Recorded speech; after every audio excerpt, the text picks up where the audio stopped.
Hello there.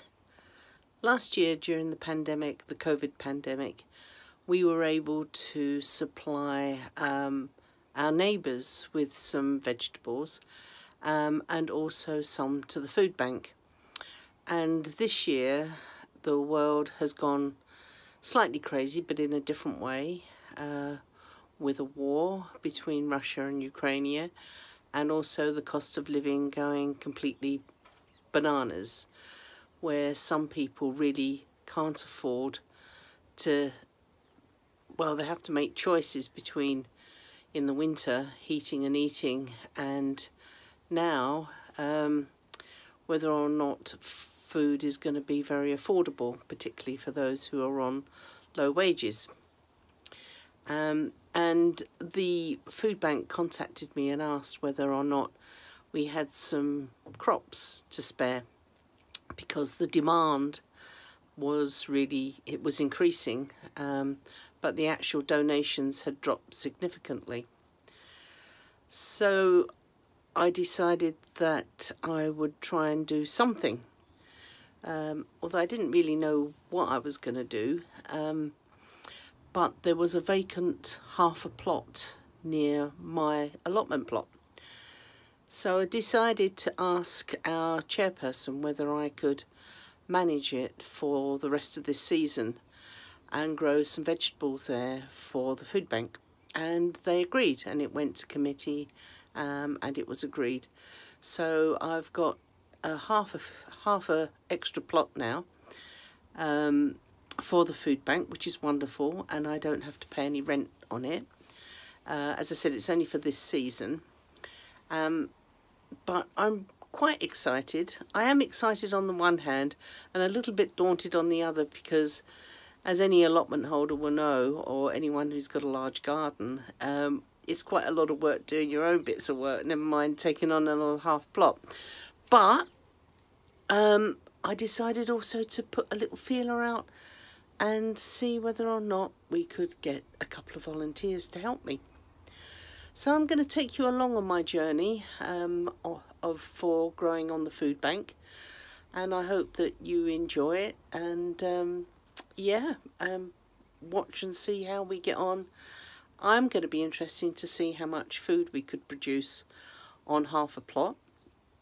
But having said that, I am going to choose crops that are high yield and low management, because, as I said, I'm going to have a lot on my hands anyway. But I'm confident that we'll be able to give the food bank quite a lot of food for our local community.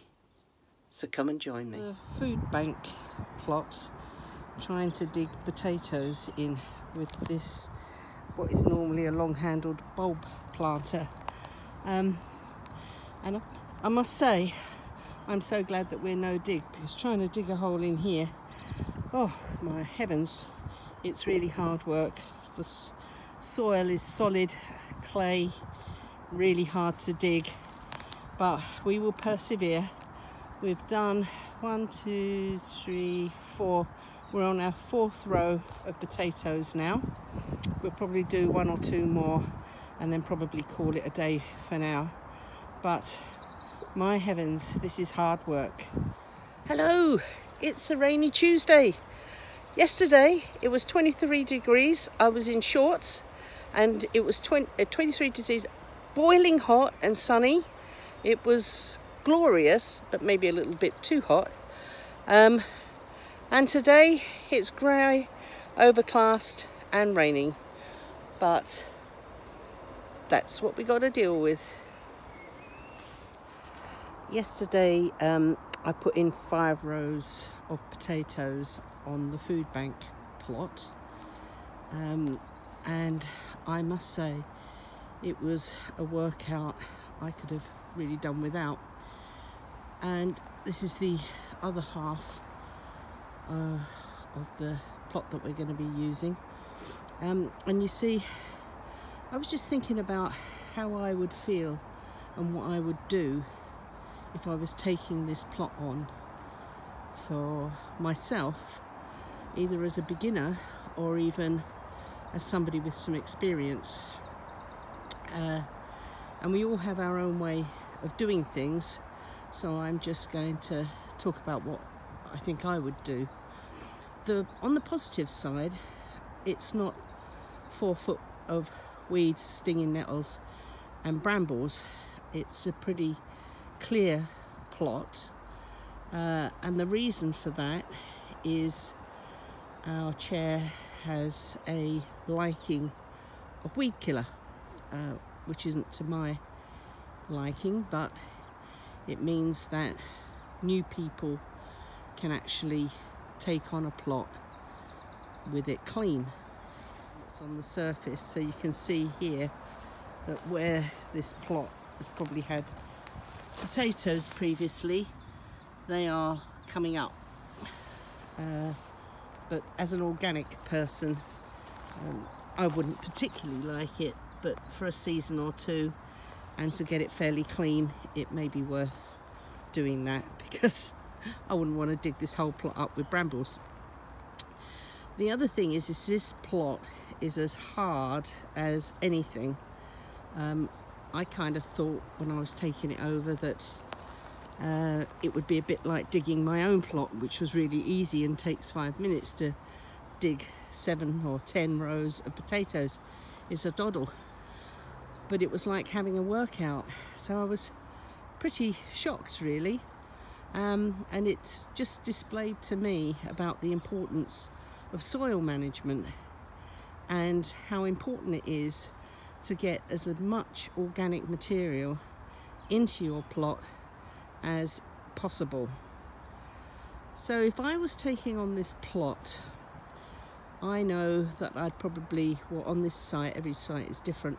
On this site, they tend to take over the plots in the autumn, sort of from September to December, depending on if there's some negotiation, if people have got crops in. And we also are very lucky to get free deliveries of horse manure and wood chip. So what I would do if I was taking this plot over is I would build myself 3 large compost bins down one of the ends or along the side, or wherever you want to put them, really. On this site they've put a base down in case somebody wants a shed, and on this half there is already a kind of shed, a usable shed already here. So I would put some large compost bins here, and I'd wait till a delivery of our horse manure in the autumn, and I would cover this whole plot in fresh horse manure and just leave it over winter for the worms and the animals to do their bit. Now, there are pros and cons about doing that, and some people might say, well, you want to plant some autumn crops. Well, then designate some of the plot, maybe a third or as much as you want to use, and do whatever it is. If you're a digger, dig it over, but invest in some well-rotted manure or compost, and just dig it into that section and just grow in that section for the first autumn. Because once the worms and everything do their business on the horse manure, it will become a lot easier than it is now. Now, the pros and cons are we are fortunate enough so far not to have contaminated horse manure. That's not always. So often the weed seeds that the horses eat start to germinate and you get grasses and all sorts growing on top. And I have to say, it's raining today. Yesterday it was 23 degrees and today we have rain. But there we go. So rather than looking at the dirt, I thought I would have a look at you and say hello. So yeah, you get lots of grasses growing on top, so you could cover it with some tarpaulin or some plastic or something to just stop the weeds germinating very much. So a thick layer of horse manure, and then cover it, make sure it's weighted down well, and just leave it until the spring or early in the year and let the critters do their job underneath, and they do a very, very good job. So you might as well use them. And then, as I said, build your compost bins and start to fill it with anything you can find. Grass clippings, fill it with some of the fresh horse manure, cardboard, scraps from home, anything you can that's organic, and start building your compost bins now, because that's what you're going to need in times in the future for feeding this soil and mulching it. But it's good enough to be growing crops on. I'm glad I'm only having it for 1 year, because I certainly wouldn't want to work this plot. It's just too hard. And if I was a beginner, I think it might just put me off a little bit. But one thing I've learnt from taking on this plot is how important soil health and in putting in lots and lots of organic matter makes such a difference. A couple of weeks ago, people, well, I think it was last week, or maybe the week before, people were posting on Facebook how they were covering their potatoes or earthing them up because they were going to get a frost. And I checked our local weather, and we had no frost due. And I thought, no, they'll be fine. But I came down the next day, and we did have a very bad, well, not a very bad actually, we did have a bit of a frost which took some of the leaves off our potatoes. But I wanted to show you how not to worry if that happens. Obviously it's better that you avoid it by either covering them up or earthing them up with either fleece, or we've got some grass here that we're going to begin to cover up, and we've got some leaf mould. So it is better that you cover them up and prevent the frosting, because it can just set the potatoes back a bit. But don't worry too much, because potatoes are quite, they're fairly robust with a little bit of a chill, and you can see these have near enough all completely recovered. And that was, I think, 2 weeks ago now. And I've got these wire meshes over it, not because they need it, it's just that I needed to store them somewhere while I put the tomatoes in, and this was a good place. But you can see, whoops, that these potatoes have recovered. So, beginning to look good again. And I had a few runner beans left over from giving some to some friends, so I just popped those in, and they're doing well as well. I wasn't sure how they would be, but they look fine. So I'll just leave them and let them get on. I could fleece them if I know that there was a frost coming, but as I said, we've got no forecast for frosts in the future, so I'm just going to leave them alone to do their own thing. And these canes are all ready for the seeds I've got that I've planted at home, but I'm in no rush to put them in, as I've got a load of dwarf beans hardening off at the moment, ready to go in. So underneath this fleece I put in 2 rows of tomatoes, and it's actually very, very warm, so you don't really need to fleece it. But I haven't staked the tomatoes yet, and we're due to have some fairly strong breeze, so I've just covered it up just to protect it for the wind rather than the from cold. We're not due any frosts in the foreseeable future, but once I'm ready to stake it up, then these fleeces will come off in the next day or so. But before I fleeced it, I interplanted them with some lettuces in between the tomatoes, so that will give them a chance to just settle themselves in and sort themselves out when I take the fleeces off and put the stakes in for the tomatoes. and I didn't want to do it because it takes up quite a lot of time, and I need to put some more tomatoes in. So over this side, these ones are the cherry tomatoes, and over here where the potatoes are all popping up, these are all volunteer potatoes, so I'll be clearing them shortly.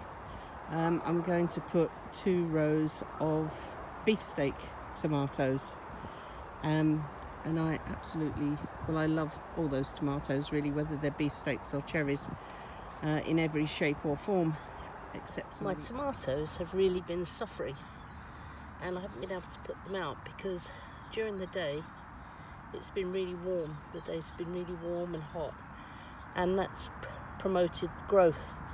So they've been growing away, and then at night it's been really, really cold. So too cold to put them out. So they have suffered, which I'll show you in a bit, but I've decided now they have to go out one way or another, because if they don't, they'll just die. So I bought myself one of these, which is a long-handled bulb planter. And I've discovered that it's near enough the same size as my tomato pots. So all you need to do is to take out a plug of soil, and it leaves a very large hole, a deep hole, because one thing about tomatoes, it's really good to plant them deep. The bulb planter has dug a nice deep hole, which I'm just going to put some water in, and then I don't really know if I can do this one-handed. So here's my tomato, and I think, can't remember what variety this is. I think it's Black Trefeli. So I should just take this leaf off, take it out of the pot, and then I have one of these, and this is just a, I don't know what size it is, but I'll have a look and put it up on the screen. So I just pop this over the hole, plant the tomato in the hole,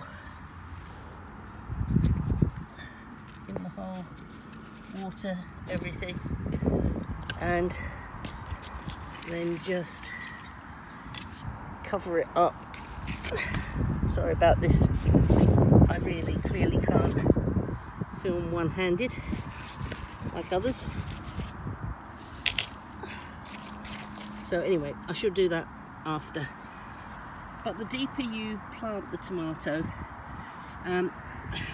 roots will come out from the stem down there, and that will help secure the plant, and it will hold it down deeper, and it will help when it's windy.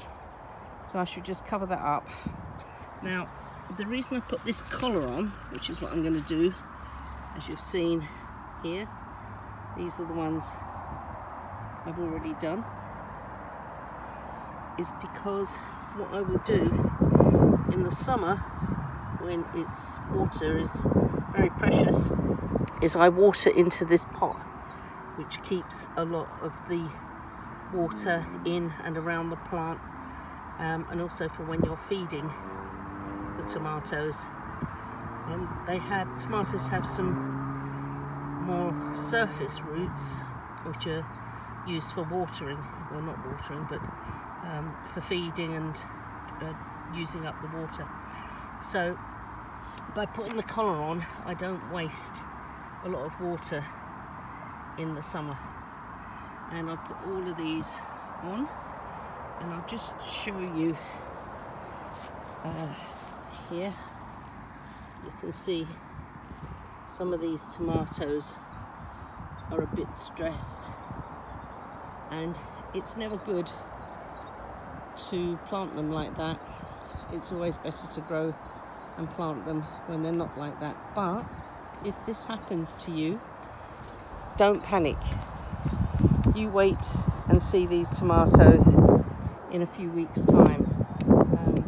They will be looking fantastic. So don't panic if your tomatoes are looking a bit stressed.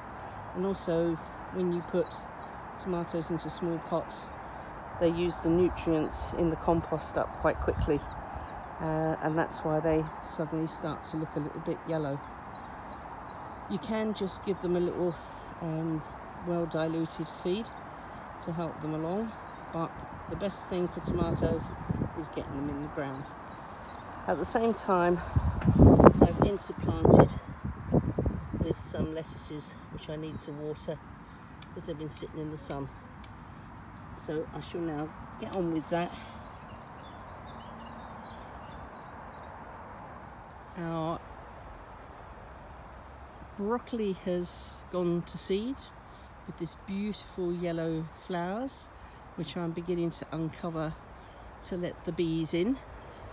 So this will be coming out shortly, but until then the bees and the birds can have their fill.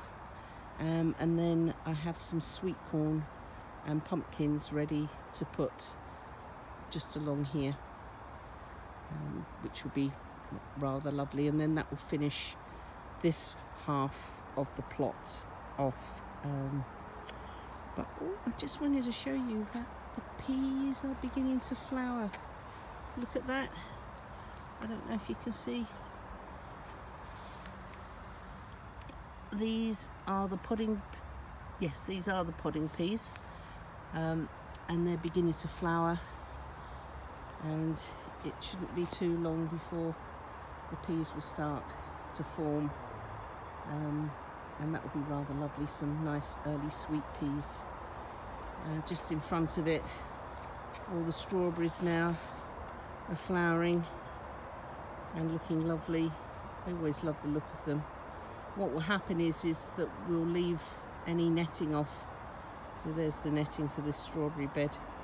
We'll leave the netting off for a while to let the bees and the other things to propagate the flowers, and then once most of the flowers have died down, we'll net it. And on the other side, the mange tout, or are they sugar snaps? I can't remember now. I think these are sugar snaps. These are starting to flower as well. They're not quite as advanced as the other peas, but that's good because you don't want everything all at once. So they're starting to flower. I've got to tie them up a little bit because they've actually corrected themselves.